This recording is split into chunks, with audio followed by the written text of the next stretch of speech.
பேசுங்களேன், பேசி தீர்த்துக்குங்களேன். முற்றிப்போன கேஸ்களை கூட கண்டிப்பாக அவங்கள இணைத்து வைக்க முடியும். நான் அடிக்கடி சொல்வதுண்டு, பிரித்து வைப்பதற்கு இருக்கிறார்கள், சேர்த்து வைப்பதற்கு தான் இன்னைக்கு ஆள் இல்லை.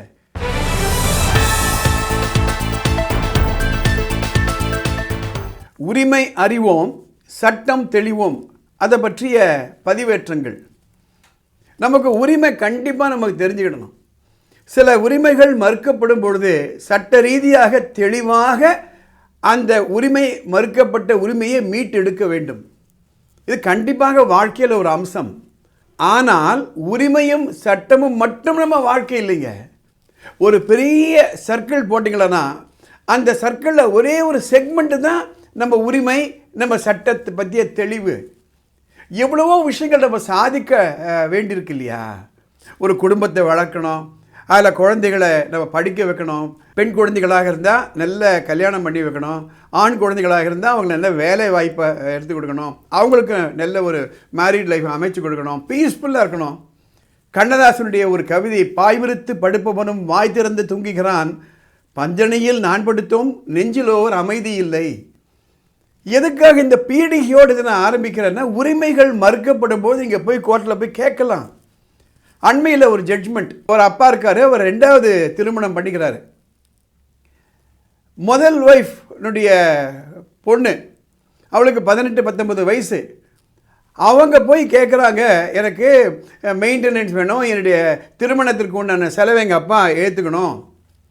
அப்பா என்ன சொல்கிறாரு, நான் ஏற்கனவே மறுமணம் பண்ணி கொண்டு விட்டேன், அதனால் அவங்களுக்கு கொடுக்க மாட்டேன்றாங்க. ஆனால் நீதிமன்றம் அது ஒத்துக்கலை. கன்னியாதானம் என்ன என்பதை பற்றி ஜட்ஜி விவரமாக டிஸ்கஸ் பண்ணுறாரு. மேரேஜ் பண்ணியாச்சுன்னா உனக்கு பிறந்த குழந்தைகளுடைய வாழ்க்கைக்கு முழு பொறுப்பை தந்தையாகிய நீங்கள் தான் எடுத்துக்கிடணும் என்று அவங்களுக்கு மாதம் ஒரு மெயின்டெனன்ஸ் கொடுக்குறாங்க. அவங்க கல்யாணத்துக்கு உண்டான 5 லட்சம் ரூபாய் செலவை ஏற்றுக்கணும் ஜட்ஜ்மெண்ட் கொடுத்துட்றாங்க. அதுக்கு நிறைய அவங்க போராடுறாங்க, வின் பண்ணிடுறாங்க. ஆனால் வாழ்க்கை அவ்வளோதானா?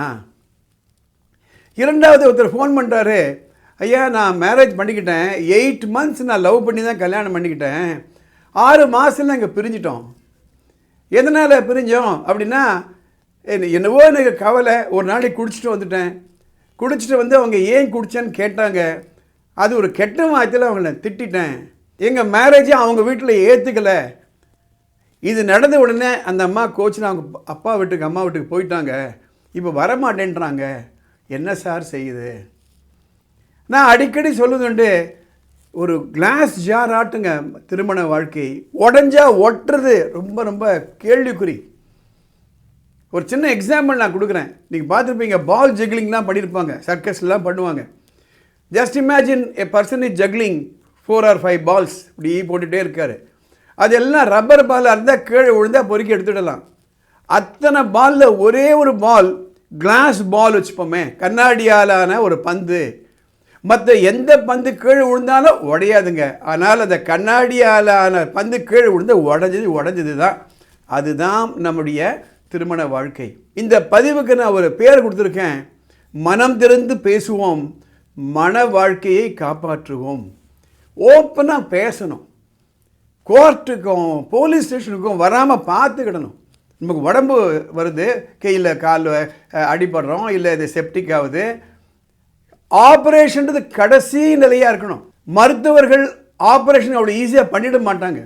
கூடுமான வரையில் ஆப்ரேஷனை அவாய்ட் பண்ணுவாங்க, வேறு வழியே இல்லை அப்படின்னு ஆப்ரேஷன். அதே போல தான் மேட்ரிமோனியல் டிஸ்பியூட்ஸ்.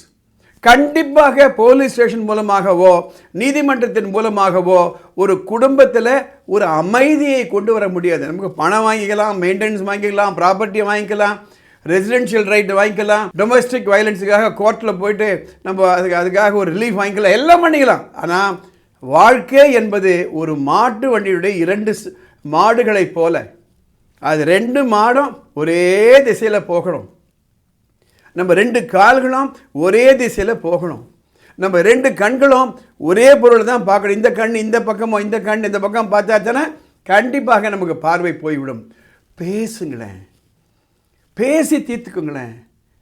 முற்றிப்போன கேஸ்களை கூட கண்டிப்பாக அவங்கள இணைத்து வைக்க முடியும். நான் அடிக்கடி சொல்வதுண்டு, பிரித்து வைப்பதற்கு இருக்கிறார்கள், சேர்த்து வைப்பதற்கு தான் இன்னைக்கு ஆள் இல்லை. என்னதான் மீடியேஷன் நம்ம பண்ணாலும் மனம் விட்டு பேசலைன்னா மன வாழ்க்கை நிற்காதுங்க. அதற்காகத்தான் இந்த பதிவு நான் போடுறேன். உரிமைகளை காப்பாற்றுவோம், சட்டத்தை பற்றி தெளிவு கொண்டு வருவோம். அதே சமயம் கோர்ட் மூலமாகவோ போலீஸ் ஸ்டேஷன் மூலமாகவோ நமக்கு வாழ்க்கையில் நிம்மதி கிடைக்காது. இந்த பதிவு உங்கள் மற்ற நண்பர்களுக்கு பயனுள்ளதாக இருக்கும்னா இதை உடனே ஷேர் பண்ணுங்கள், லைக் பண்ணுங்கள். உங்களுக்கு உரிமை பற்றியோ சட்டம் பற்றியோ தெளிவு வேணும்னா மேலொரு வாட்ஸ்அப் நம்பர் போகுது, அந்த நம்பருக்கு ஒரு மெசேஜ் அனுப்புங்க. அதை படித்து பார்த்துட்டு அடுத்த எபிசோடில் அதை கவர் பண்ணுறேன். இந்த சேனலுக்கு சப்ஸ்கிரைப் பண்ணுங்கள். அடுத்த எபிசோடில் பார்க்கலாம்.